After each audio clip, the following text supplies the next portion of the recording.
Ela foi chamada de maldição por uma cidade inteira. Apontada, afastada, humilhada por homens que escolheram a mentira como lei. Mas quando o fazendeiro a encontrou caída numa valeta à beira da estrada, com o tornozelo partido e o rosto marcado, o que aconteceu a seguir deixou São Benedito do Cerrado sem palavras, e o que foi descoberto no assoalho de um velho galpão mudou para sempre a história daquela região. Você já imaginou ser chamado de maldição pelos vizinhos, pela comadre, pelo padre, pela cidade inteira, e ainda assim encontrar no homem mais fechado do sertão o único que enxergou a verdade? É assim que começa a história de Reinaldo e Yara, dois destinos marcados pela dor, que se encontraram numa tarde quente de 1907, no interior do Ceará, quando a República Velha ainda não havia chegado às vielas de terra batida de São Benedito do Cerrado, e quando o destino de uma mulher ainda dependia da vontade de homens que jamais olhavam nos olhos dela.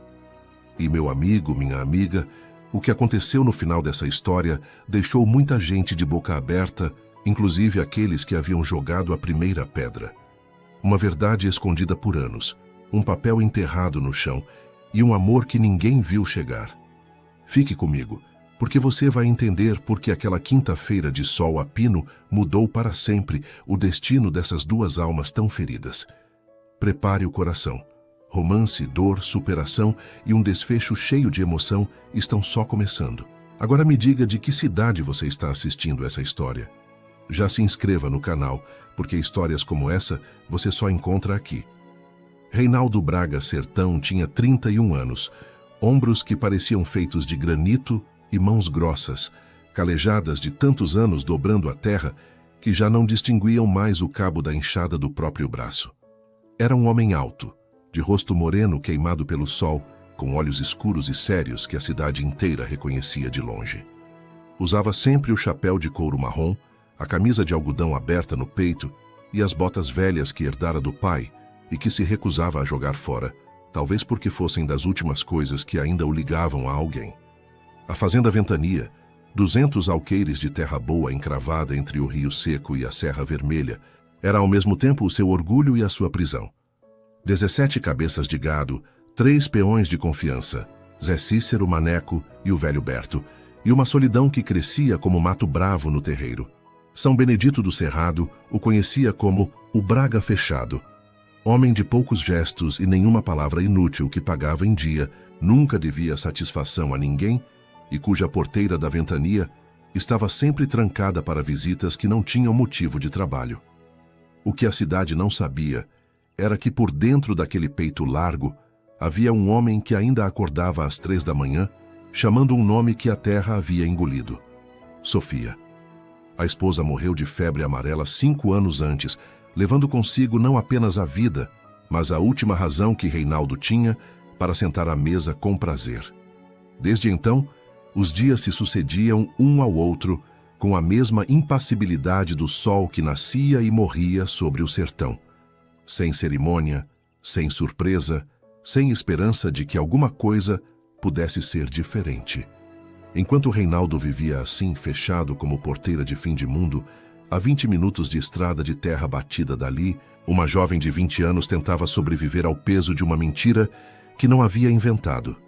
Yara Conceição Bezerra tinha cabelos negros e compridos que usava sempre trançados, olhos cor de castanha que viam mais do que deviam ver, e a desgraça de ter nascido filha de mãe solteira numa cidade que não perdoava nem a mãe nem a filha. Ela era bonita de um jeito simples, com a beleza de quem nunca precisou se enfeitar para chamar atenção. Mas era uma beleza marcada pelo sofrimento, com algo nos ombros que lembrava o peso de quem carrega fardo há tempo demais. A mãe, Conceição Bezerra, havia morrido 2 anos antes, deixando Yara sozinha no mundo, sem parente, sem terra e sem proteção. As 3 coisas que naquela época e naquele lugar valiam mais que qualquer virtude. Foi então que Delmiro Pedra apareceu com seus 53 anos, terno de domingo e conversa mansa de quem acredita que bondade é moeda de troca. Tomou Yara como afilhada de consideração sob pretexto de caridade cristã. O que ele queria, a cidade murmurava com olhos baixos, não era caridade nenhuma. Quando Yara resistiu, quando disse não com a voz tremendo, mas os olhos firmes, Delmiro fez o que homens como ele sempre fazem quando o orgulho sangra mais que a consciência. Começou a espalhar que ela era uma maldição. Dizia em voz alta nas vendas e nas novenas que a mãe havia feito pacto com o demônio, que Yara trazia doença aonde ia, que o gado que morreu na seca do ano anterior havia morrido porque ela olhou para o bebedouro. A cidade, com a sede que o povo tem por culpados simples, bebeu aquilo como água fresca. Em menos de 3 meses, ninguém mais vendia pão a Yara no mercado. As crianças desviavam o caminho. A comadre Eugênia, que antes trocava receitas de remédio de erva com ela, fechava a janela quando a via passar. Yara sobrevivia de raízes, de fruta colhida às escondidas e de uma fé teimosa que havia aprendido da mãe e que insistia em não morrer. Foi numa quinta-feira de sol a pino que o destino resolveu intervir. Reinaldo voltava do curral, enxugando o suor da testa com o pano da camisa, quando ouviu algo que o fez parar no meio do passo. Não era mugido de gado, nem vento batendo na cerca, nem o ranger das tábuas velhas do galpão. Era um choro mudo, o tipo de choro de quem já chorou tanto que a garganta não forma mais som direito, apenas tremor. Reinaldo ficou imóvel por um instante, ouvindo com a atenção de quem acostumou a ouvir o sertão. O som vinha de fora da cerca. Ele caminhou devagar até a porteira, abriu o trinco de madeira e olhou para a beira da estrada. Ali estava ela. Yara Conceição Bezerra estava caída na valeta, com o tornozelo torcido dobrado embaixo do corpo, o vestido de chita desbotada rasgado no ombro, um hematoma no lado esquerdo do rosto que não havia sido feito por queda nenhuma e os olhos marejados que revelavam, ao mesmo tempo, dor física e algo mais fundo, algo que se chama de esgotamento de quem não tem mais para onde ir. Reinaldo ficou parado por um momento. Toda a cidade havia lhe dito em algum ponto dos últimos meses que não chegasse perto da maldição da vila. Até o Zé Cícero havia comentado uma vez, com jeito de quem não quer criar confusão, que a moça tinha fama ruim. Mas Reinaldo Braga era um homem que acreditava no que via com os próprios olhos, e o que via ali era uma jovem com fome, com dor e com medo, 3 coisas que ele conhecia bem demais para fingir que não existiam. Ele desceu até a valeta, ajoelhou no chão quente de terra vermelha e perguntou com aquela voz grave que usava para acalmar Boi Bravo: "Moça, você está machucada? Consegue andar?" Ela tentou responder, mas a respiração falhava. Fechou os olhos por um instante, como quem luta contra uma pontada funda. "Eu só precisava descansar um pouco", murmurou com a voz tão fraca que ele precisou se aproximar para ouvir. "Eu não queria incomodar ninguém." Reinaldo olhou para o tornozelo inchado, olhou para o hematoma no rosto, olhou para as mãos finas dela cheias de arranhões de quem havia caminhado por mato. E sem mais perguntas, sem mais hesitação, a ergueu nos braços, atravessou a porteira e levou para dentro da ventania. E naquele momento, sem que nenhum dos dois percebesse, o destino começava a costurar um laço que nem a dor futura conseguiria desfazer. Os dias que se seguiram àquela tarde foram diferentes de tudo que a Fazenda Ventania havia conhecido desde a morte de Sofia.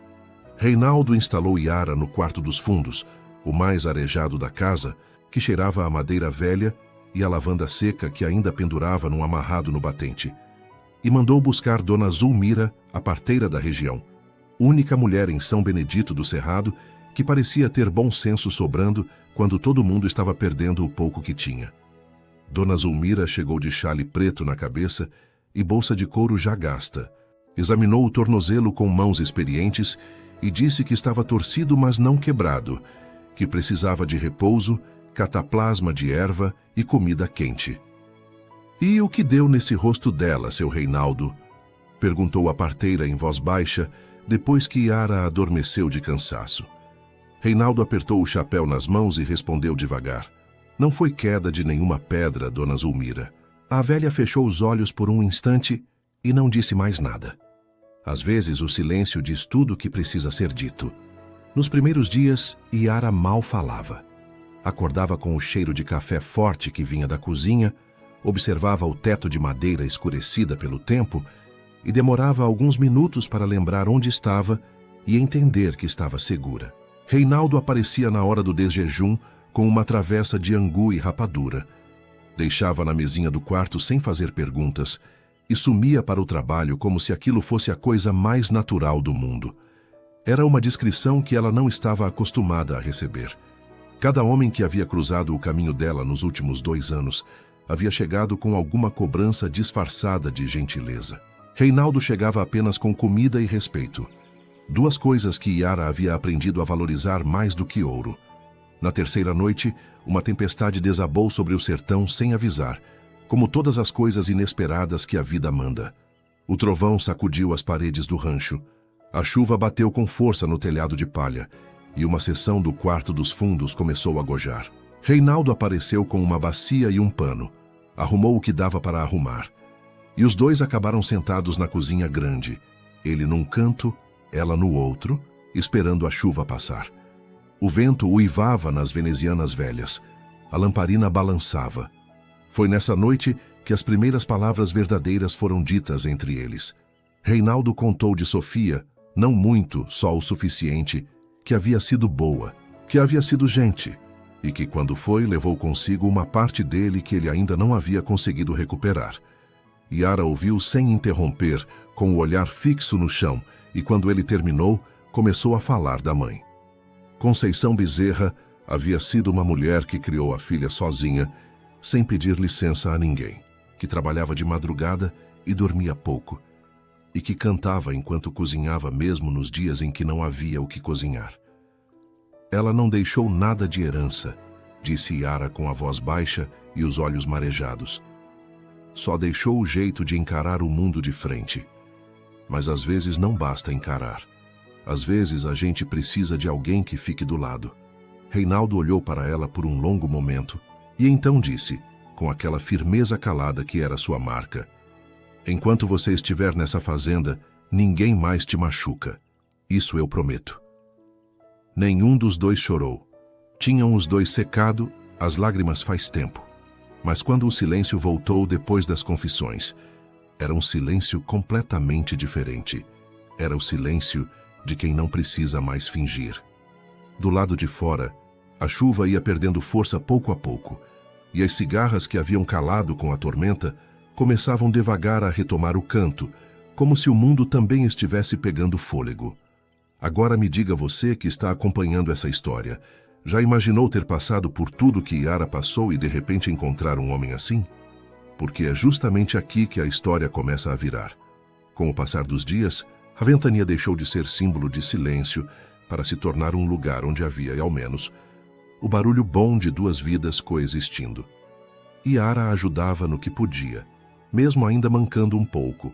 Limpava a mesa, varria a varanda devagar, cuidava das galinhas que andavam soltas no terreiro. Reinaldo, que havia passado 5 anos sem ter para quem dizer bom dia, além dos peões, começou a descobrir que havia uma diferença enorme entre solidão e silêncio, e que nem todo silêncio era ruim quando havia alguém do outro lado dele. Numa tarde de sol pesado, quando os 2 trabalhavam juntos arrumando as cercas do pasto novo, Yara tropeçou numa pedra solta, e Reinaldo a segurou pelo braço antes que caísse. Ficaram assim por um segundo mais longo do que seria necessário, os 2 imóveis, com o cheiro de capim seco e terra quente no ar, antes que ela se recompusesse e agradecesse e ele desviasse o olhar para o horizonte. Mas aquele segundo ficou. Ficou como ficam as coisas que o coração guarda antes que a cabeça dê ordem. A cidade, enquanto isso, que nunca perdoava nem esquecia, já havia percebido que a moça da maldição estava abrigada na ventania. Na venda do seu Horácio, as línguas se soltavam como fraldas num varal ventoso. Disseram que o Braga recebeu aquela moça no rancho dele, comentou uma mulher de lenço na cabeça, abaixando a voz como se o segredo precisasse de cuidado para se espalhar. Homem de bem metido nessa confusão, respondeu outro, balançando a cabeça com a expressão de quem se sente no dever de se preocupar com a vida alheia. A comadre Eugênia, especialista em transformar boato em verdade evangélica, logo estava nas novenas, dizendo que Reinaldo estava enfeitiçado, que aquela moça havia usado alguma coisa ruim no homem para que ele a abrigasse assim. Delmiro Pedra, que escutava tudo com a atenção de quem planta e quer colher, soube em 2 dias que Iara estava na ventania e sentiu o orgulho doer mais que um espinho na carne. Um homem como ele, fazendeiro, respeitado, bem posto na sociedade, e aquela moça havia escapado para a fazenda do vizinho como se isso fosse possível. Não ia ficar assim.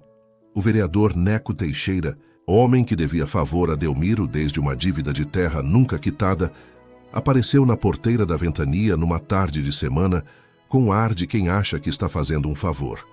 Braga, disse ele, chapéu na mão com uma deferência forjada. A cidade está falando. Você sabe como é, né? Fofoca corre mais rápido que rio de chuva por aqui. Manda ela embora antes que a situação fique difícil para você. Reinaldo estava parado na soleira com os braços cruzados, a mandíbula travada, e olhou para o vereador por um tempo suficiente para que o homem começasse a se mexer desconfortável. Enquanto eu for dono dessa porteira aqui, disse Reinaldo devagar, eu decido quem entra e quem fica.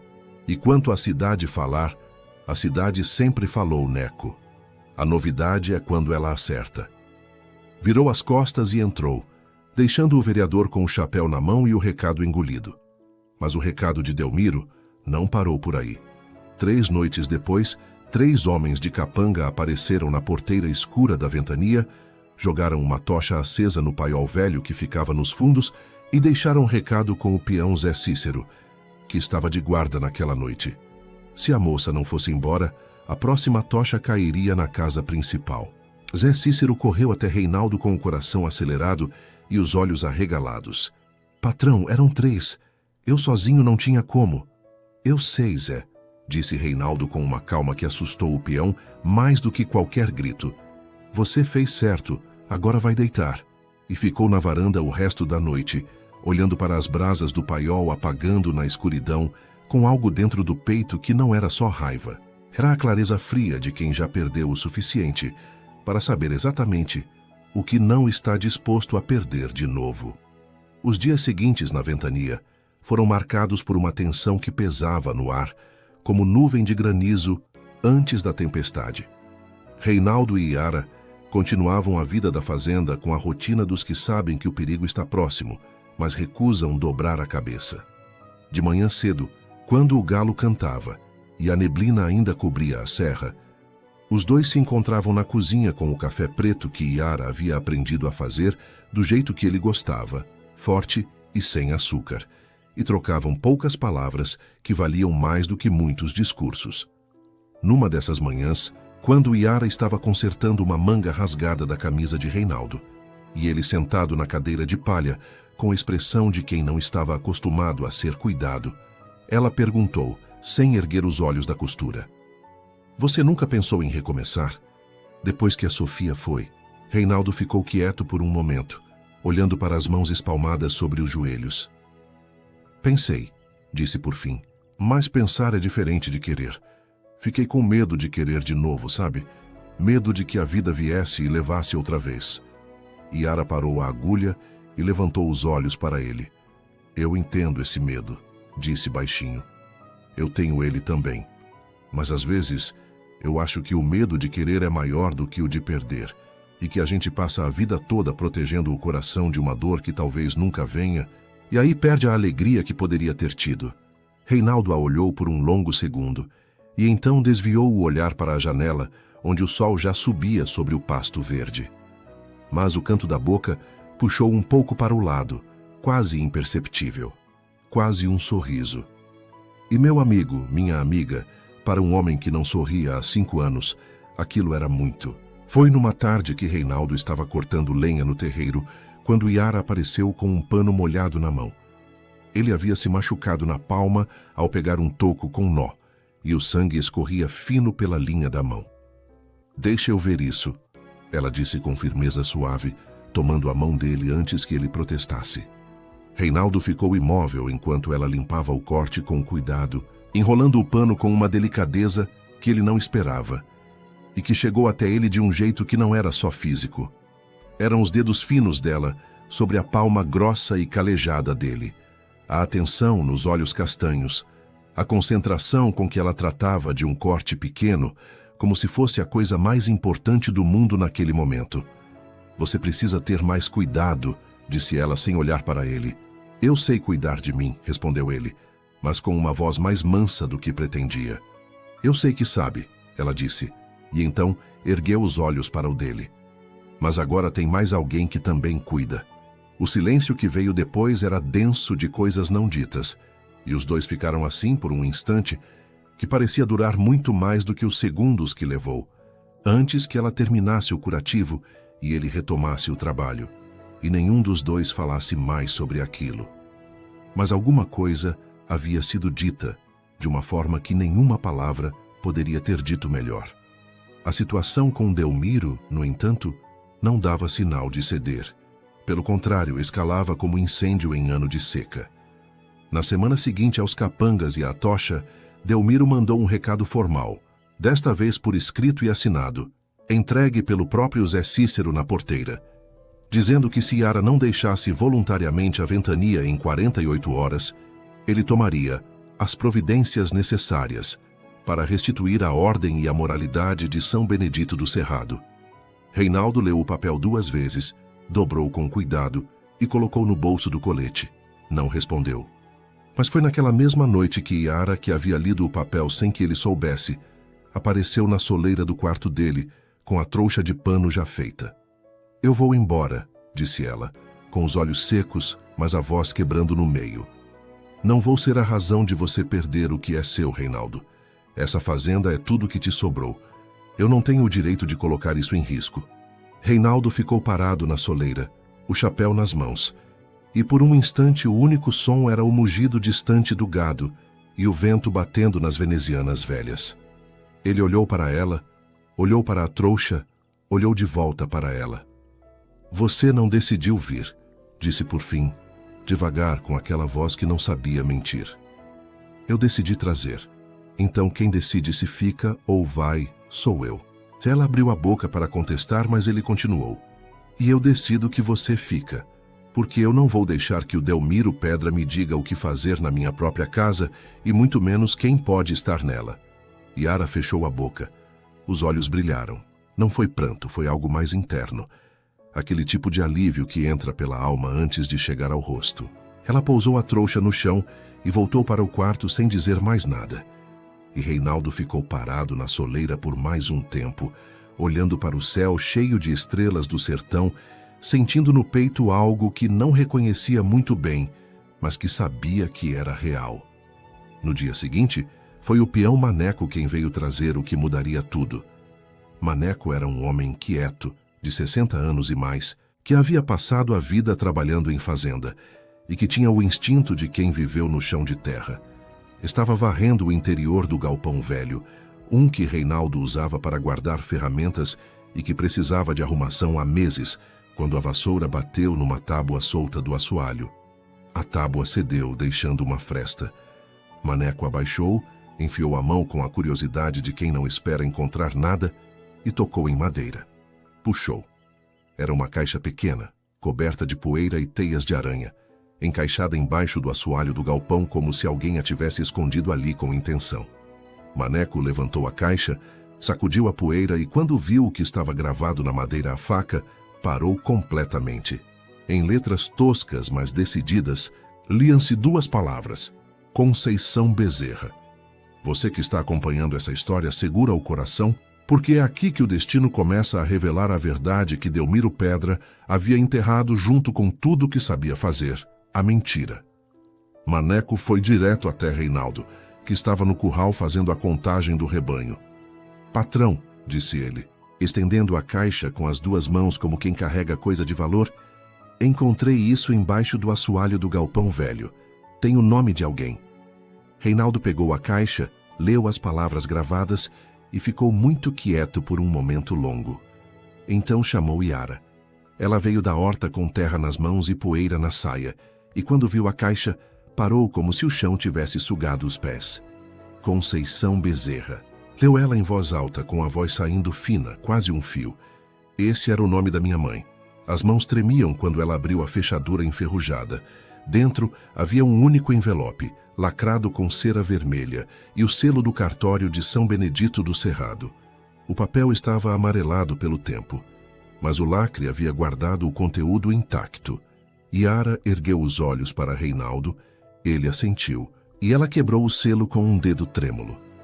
Desdobrou o documento com cuidado de quem manuseia algo frágil, e seus olhos percorreram as linhas escritas em letra cursiva antiga, sistemática, do tipo que os cartorários de 1903 usavam quando queriam que a lei ficasse clara como água de poço. O rosto dela mudou enquanto lia. Primeiro a confusão, depois o espanto, e então algo que ela não conseguia nem nomear. Uma mistura de choro e raiva e alívio que a fez sentar no chão ali mesmo, sem cerimônia, com o papel nas mãos e os olhos transbordando. Reinaldo ajoelhou ao lado dela. "O que diz, Yara?" Ela demorou a falar, como se as palavras precisassem de tempo para fazer o caminho da cabeça até a boca. "É um testamento", disse por fim. "De 1903, do coronel Evaristo Bezerra, fazendeiro da região vizinha que morreu há 4 anos. Ela apontou para o nome no papel com um dedo que ainda tremia. "Ele era o pai ilegítimo da minha mãe. Nunca a reconheceu em vida, mas no leito de morte escreveu isso. A voz falhava. Ele deixou para minha mãe e para os descendentes dela, diretos a posse legal de 12 alqueires de terra fértil, às margens do rio Jaguaribe." Reinaldo fechou os olhos por um instante. 12 alqueires do Jaguaribe, repetiu devagar, com aquela voz que pesava cada palavra. "Isso é mais do que muita fazenda dessa região toda." Yara assentiu, enxugando os olhos com o dorso da mão. "E tem mais", disse ela voltando para o documento. "Tem um segundo papel aqui embaixo, uma correspondência do próprio coronel com o cartório, dizendo que as terras foram registradas no nome da Conceição Bezerra em 1903 e que qualquer transferência posterior só seria válida com a apresentação do testamento original e anuência da herdeira." A voz dela ficou mais dura, fria de uma raiva controlada. "Mas essas terras sumiram. Quando minha mãe morreu, as terras do Jaguaribe estavam no nome de Delmiro Pedra, que disse que as havia comprado por abandono."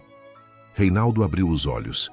A clareza de tudo ia chegando, peça por peça, como quando a chuva para e o céu vai se abrindo devagar. "Não houve compra nenhuma", disse ele. "Houve falsificação." Yara olhou para ele com olhos que já não tremiam.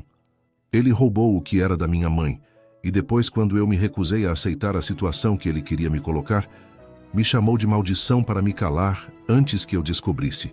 Reinaldo ficou de pé devagar, com o papel nas mãos, e caminhou até a janela do galpão que dava para o horizonte aberto do sertão. Ficou assim por um tempo, olhando para a terra vermelha e o céu branco de calor. Quando falou, a voz saiu firme, do tipo que não admite negociação. "Eu vou mandar buscar o doutor Honorato em Fortaleza. Ele é bom advogado e homem honesto. Com esse documento na mão, vamos ao cartório e vamos fazer isso direito." Yara o olhou da cadeira onde estava sentada com o papel sobre o colo e disse baixinho: "Reinaldo, isso vai custar muito e vai criar confusão demais." Ele se virou para ela. "Já criou confusão. A confusão foi criar para você e para a memória da sua mãe. Agora o que vai criar é a verdade." E não tinha mais nada a dizer depois disso. O doutor Honorato chegou 3 dias depois, vindo de Fortaleza de carroça alugada. Um homem magro de 50 anos, óculos redondos e pastas de couro gastas de tanto usar. Examinou o testamento com atenção. Conferiu o registro de 1903. Analisou os documentos de transferência que Delmiro havia apresentado ao cartório e, quando terminou, tirou os óculos, limpou com o lenço branco e disse com a voz tranquila de quem está acostumado a carregar más notícias de forma digna: "Isso aqui é falsificação. A assinatura da falecida Dona Conceição nesse documento de transferência é forjada. Não tem comparação possível com os registros dela no cartório de óbito, e a data desse papel não fecha com os livros do cartório." Reinaldo assentiu. Yara fechou os olhos por um longo segundo. Quando os abriu, havia neles algo que não estava antes, uma resolução tranquila, a serenidade de quem finalmente sabe que está do lado certo da verdade. "Então vamos", disse ela. Ninguém em São Benedito do Cerrado jamais esqueceria aquela manhã de segunda-feira. O sol ainda estava baixo, ainda vermelho de madrugada, quando Reinaldo Braga Sertão entrou no cartório de braço dado com Yara Conceição Bezerra, o testamento numa pasta de couro que o doutor Honorato carregava do lado e o delegado Zacarias, que havia recebido a notificação formal na véspera e que devia lealdade à lei mais do que a qualquer coronel, esperando na calçada com 2 homens de guarda. A notícia havia corrido pela noite e a rua estava cheia. A comadre Eugênia estava lá, com o lenço na cabeça e o olhar que alternava entre a curiosidade e o constrangimento. O vereador Neco Teixeira estava lá, encostado no batente da venda do seu Horácio, com a expressão de quem começa a perceber que escolheu o lado errado. E Delmiro Pedra estava lá também, convocado pelo delegado, com o terno de domingo que usava quando queria parecer importante, o rosto vermelho e os olhos furiosos. O doutor Honorato entrou no cartório e começou a ler o testamento em voz alta para as testemunhas convocadas. O escrivão, 2 jurados, o padre Antenor e os representantes da Câmara. A voz do advogado ecoou pelo salão pequeno e lotado com a precisão de quem conhece o peso de cada palavra legal.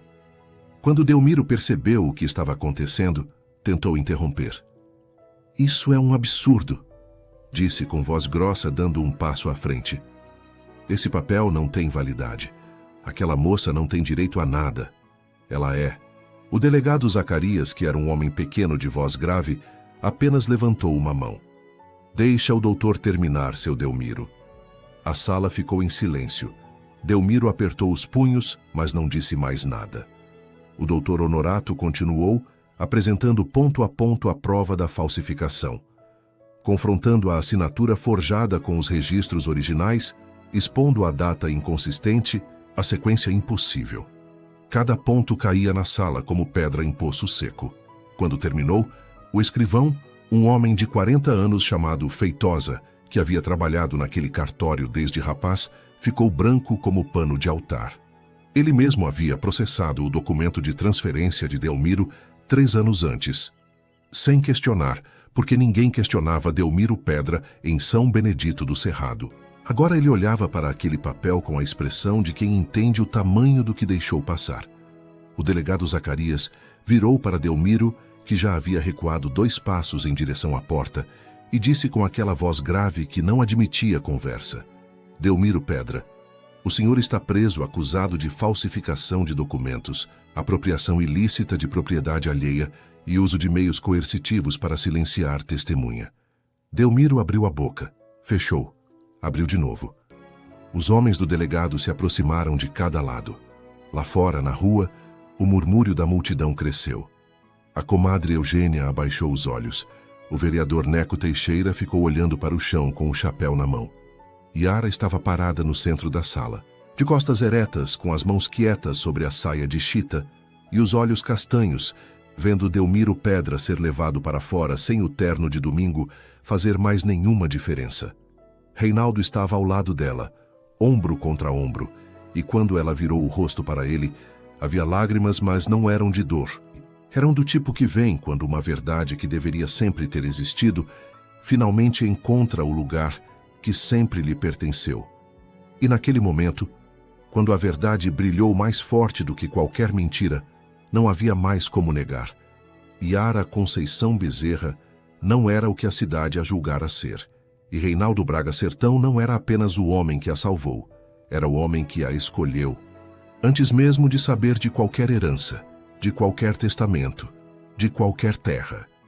E todos ali na sala pequena do cartório de São Benedito do Cerrado sabiam disso.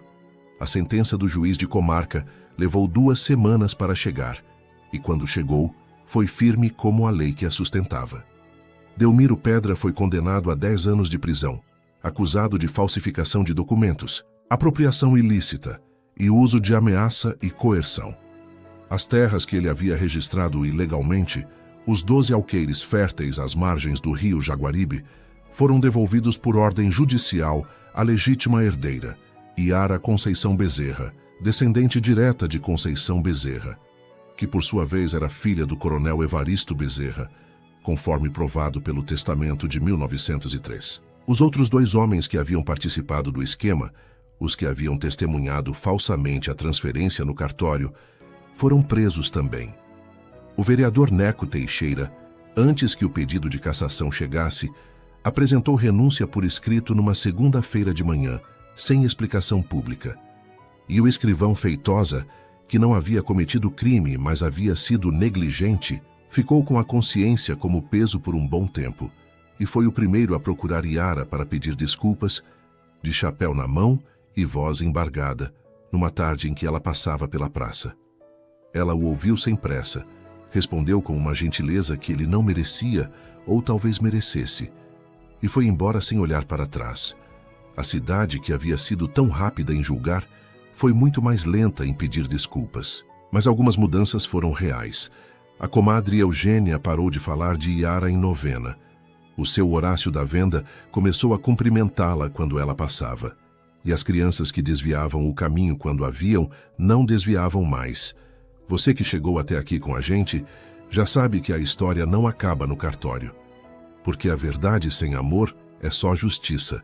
E o que aqueles dois tinham era mais do que isso. Numa tarde de céu muito azul, uma semana depois da sentença, Reinaldo caminhou até a beira do açude que ficava no fundo da ventania, onde o ipê amarelo velho havia florescido fora de hora, todos os galhos cobertos de cachos dourados, como se a árvore também soubesse que havia algo para celebrar.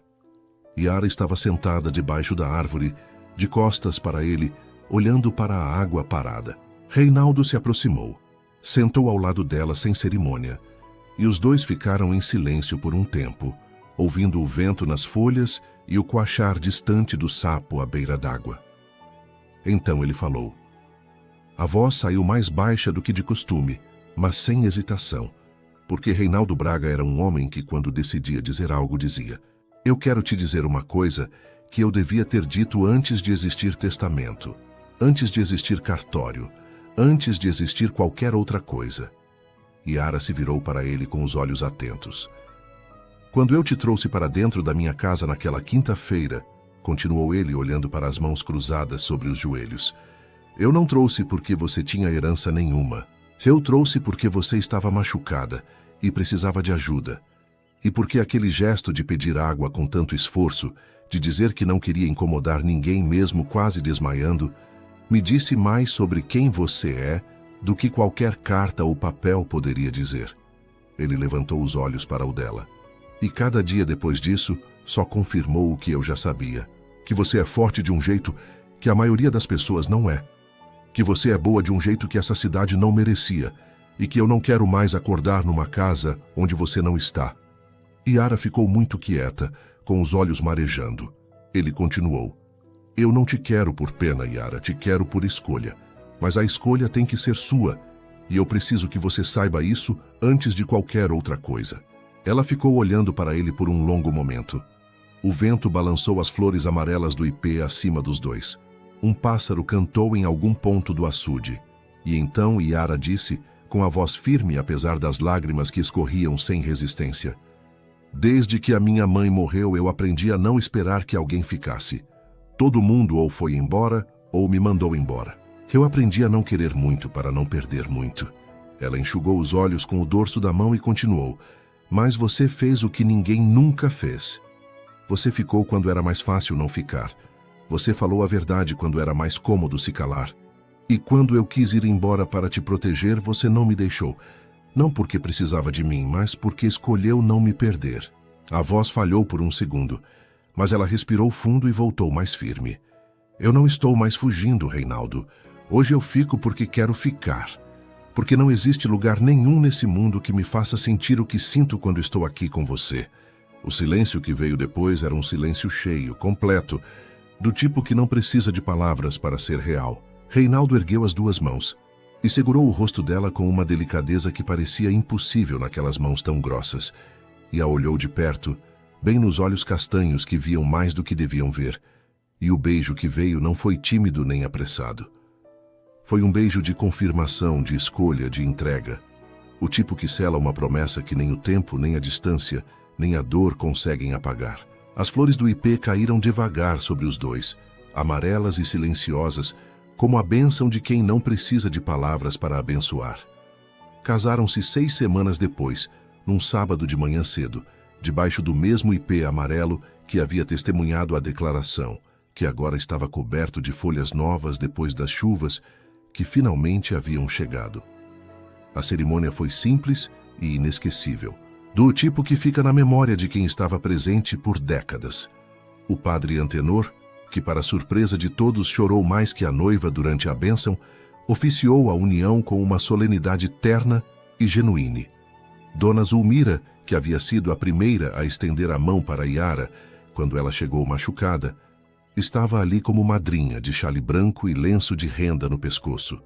Zé Cícero, Maneco e o velho Berto, os 3 peões da ventania, eram as testemunhas e os 3 haviam passado horas na noite anterior engraxando as botas e passando a ferro as camisas, como se fosse o dia mais importante das próprias vidas.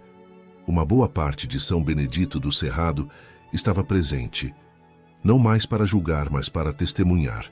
E havia naquele grupo alguns rostos que carregavam a expressão de quem estava ali também, para fazer as pazes com a própria consciência. Yara usava um vestido simples de algodão branco que Dona Zulmira havia costurado nos últimos dias, com o colar de contas azuis que havia pertencido à mãe. Reinaldo usava camisa limpa, calça de brim bem passada e o chapéu de couro que tirou de vez no momento em que o padre perguntou se ele queria aquela mulher por companheira. A aliança que ele colocou no dedo dela era a mesma que havia guardado numa gaveta por 5 anos sem conseguir jogar fora, a de Sofia. Não era um gesto de confusão, era um gesto de cura. A aliança que havia pertencido à dor agora pertencendo ao recomeço, a prova de que o amor verdadeiro não apaga o que veio antes, apenas abre espaço para o que vem depois. Os 2 fecharam os olhos ao mesmo tempo quando o padre pronunciou a bênção, e quando os abriram, havia no ar o cheiro de flores de ipê e de terra molhada de chuva fresca. E os peões bateram palma, e Dona Zulmira chorou sem vergonha, e alguém na multidão começou um assovio animado que os outros logo acompanharam. Nos meses que se seguiram, a fazenda Ventania e as terras do Jaguaribe foram unidas numa única propriedade.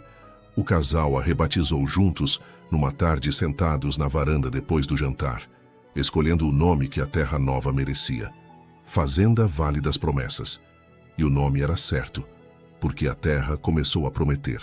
O pasto que estava rachado e cinza de seca longa ficou verde de um jeito que os mais velhos da região diziam não ter visto desde a infância, depois que as chuvas vieram 40 dias seguidos, generosas e persistentes, como se o céu também estivesse acertando uma dívida velha. O gado prosperou. A horta de Yara se expandiu do cantinho do quintal para um trecho inteiro da terra nova, cheiro de coentro e manjericão misturado com a terra úmida toda manhã. Reinaldo contratou 2 peões novos para as terras do Jaguaribe e disse ao Zé Cícero que ele era o capataz dos 2 lados agora, com aumento e tudo, coisa que o homem recebeu com o olho molhado, que fingiu ser suor de trabalho. Em março, Yara disse a Reinaldo uma tarde, com a voz calma de quem traz notícia que não cabe no peito, que estava esperando um filho. Reinaldo ficou parado na varanda por 1 hora inteira, olhando para o horizonte verde com os olhos brilhando, e quando Yara sentou ao lado e encostou a cabeça no ombro dele, ele passou o braço em volta dela devagar, como quem segura coisa preciosa que aprendeu da pior forma que pode se perder. Dona Zulmira, consultada logo na semana seguinte, disse que era menina, e disse com a expressão de quem tem certeza. Reinaldo não soube o que falar por um bom tempo depois disso, mas quando falou, disse apenas: "A gente vai criar ela sabendo que a dignidade de uma pessoa não depende da aprovação de ninguém." E Yara sorriu, com aquele sorriso que havia demorado 2 anos para voltar ao rosto, e respondeu: "A gente vai criar ela sabendo que o amor verdadeiro sempre chega, às vezes tarde, mas sempre no momento certo." E assim se encerra a história de Reinaldo Braga Sertão e Yara Conceição Bezerra, 2 destinos que a vida insistiu em machucar e que encontraram um no outro não a cura de todas as dores, mas a coragem de viver apesar delas. Onde havia apenas solidão e calúnia, floresceu não só amor, mas a prova viva de que a dignidade de uma pessoa não depende da aprovação de nenhuma cidade, de nenhum fazendeiro poderoso, de nenhuma fofoca de novena. A lição que São Benedito do Cerrado aprendeu naquele ano de 1907 não foi escrita em nenhum livro, mas foi passada de boca em boca, de mãe para filha por muitas décadas, que chamar alguém de maldição é sempre uma confissão de covardia de quem precisava de um culpado e escolheu o mais fraco.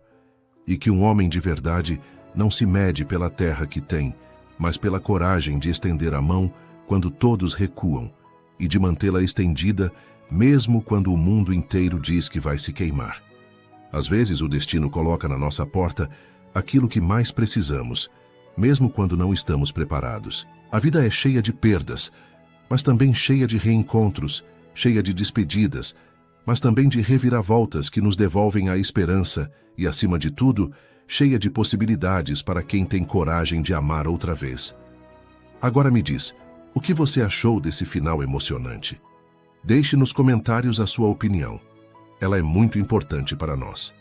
E se essa história tocou seu coração, deixe o like. Se inscreva no canal e ajude a gente a chegar aos 100 000 inscritos. Compartilhe o vídeo para que outras pessoas também sintam essa lição de vida tão bonita. E não vai embora agora. Clique na próxima história porque tem muita narrativa emocionante da época esperando por você. Nos vemos lá.